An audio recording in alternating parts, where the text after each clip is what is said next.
Opiniões fortes. O elenco semanal. Caros telespectadores, paz e bem. Sejam bem-vindos. Antes de tudo e em primeiro lugar, queria pedir desculpas. Sinto-me na obrigação de pedir desculpas a todos os telespectadores, porque na edição anterior, na minha estreia enquanto comentador neste espaço, Opiniões Fortes,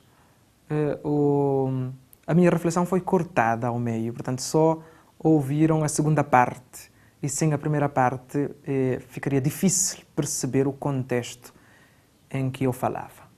Contudo, o vídeo completo com a primeira e a segunda parte pode-se encontrar no site da Tiver, tiver.cv, ou também no perfil da televisão independente Tiver no YouTube. O telespectador que estiver interessado em rever aqueles comentários pode então aceder a essas plataformas digitais e recuperar o vídeo. Peço ou pedimos desculpas pelo incômodo. Ora, se notarmos bem, podemos constatar que nós vivemos numa sociedade que divide as coisas entre preto e branco.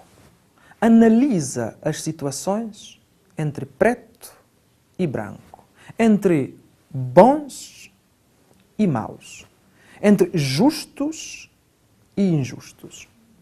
Ora, esta divisão assim estanque, esta divisão assim absoluta, que não deixa nenhum intermédio, torna as coisas muito difíceis. Para nós, torna a compreensão do mundo, a compreensão das realidades, a compreensão do outro, torna muito difícil. Como entender o outro? Como entender uma realidade?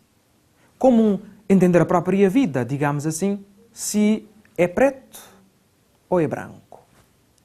O Papa Francisco tem chamado a atenção sobre isto. Aliás, ele foi contestado abertamente por quatro cardeais sobre Amoris Laetitia, que é um documento importante que ele escreveu. Aos quatro cardeais, o Papa diz: não se pode ler aquelas coisas que eu tratei neste famoso documento, Amoris Laetitia, vendo preto e branco, não descortinando nuances, detalhes, não descortinando aspectos que podem tornar-se fundamentais. Papa Francisco tem, mais uma vez, absoluta razão. A vida não se pode analisar assim.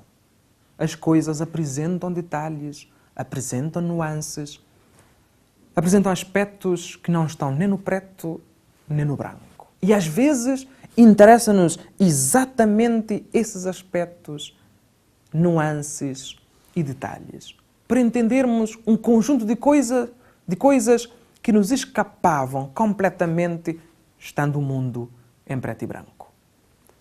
Ora, foi assim, tem sido assim, que os nossos parlamentares analisam o orçamento do Estado.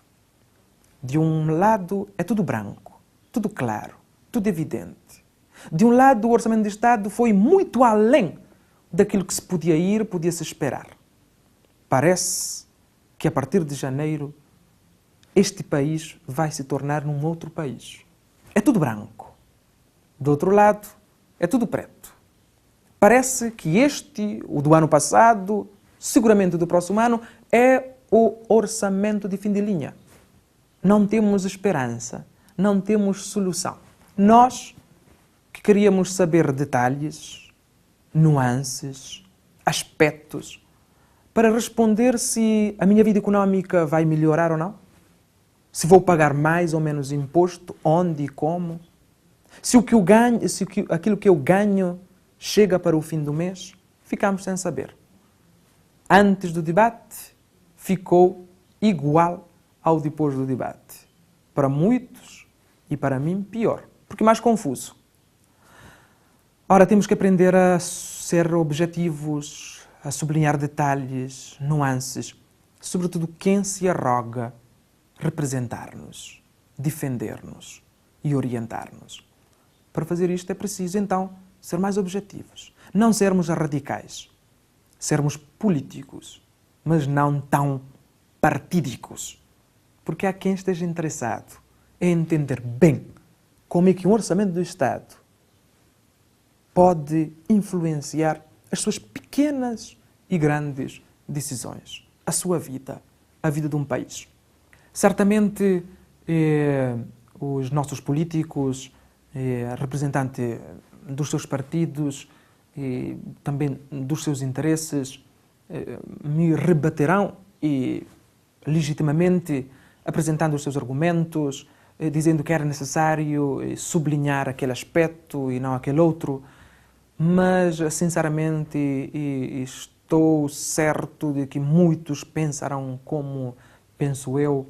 É preciso que a Casa Parlamentar se torne rapidamente, urgentemente, num espaço de debate sereno, claro, evidente, para nós podermos perceber claramente qual é a situação e qual seria a alternativa. Nós precisamos entender as duas coisas, a situação, onde é que nos encontramos objetivamente, não apaixonadamente, e entender qual é a alternativa.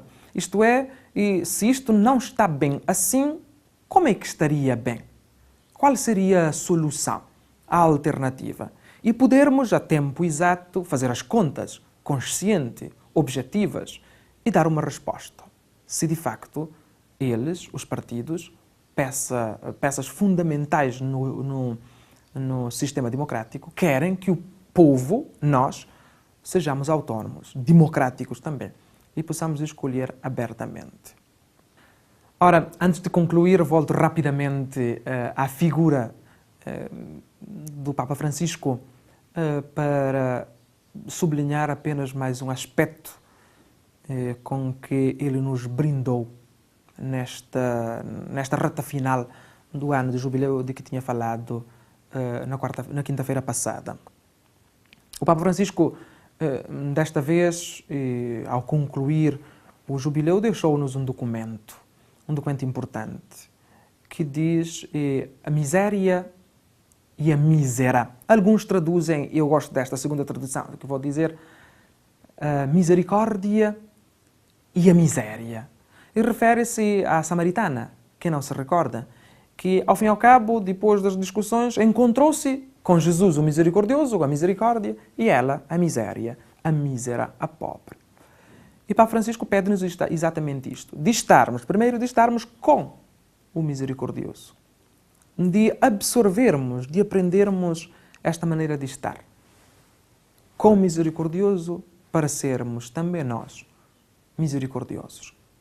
E queria terminar assim, só a misericórdia, apreendida e aprendida de Jesus misericordioso, pode fazer de nós homens e mulheres capazes, não só os partidos que eu sublinhei hoje, nada contra os partidos e contra os políticos, mas que eu sublinhei hoje, para nós nos tornarmos homens e mulheres capazes de uma leitura ampla da vida. Uma leitura em tudo, no arco-íris da vida, não só a preto e branco. A misericórdia ensina-nos efetivamente a ser homens e mulheres abertos, de horizonte largo, capazes de enquadrar aspectos da vida que escapam ao branco e ao preto.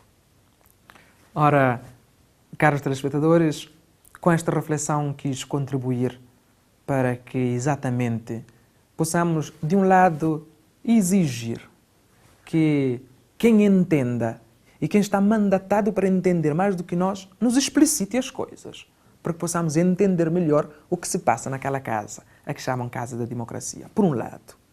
Por outro lado, quis dar um contributo, a partir de Papa Francisco, para que possamos ler a vida, ler as pessoas, não só a preto e branco, mas colorido, e recolher, admirar, apreciar as nuances, as coisas pequenas. Agradeço muito a vossa atenção. Corações ao alto. Paz e bem. Opiniões fortes. As opiniões fazem-se na Tiver.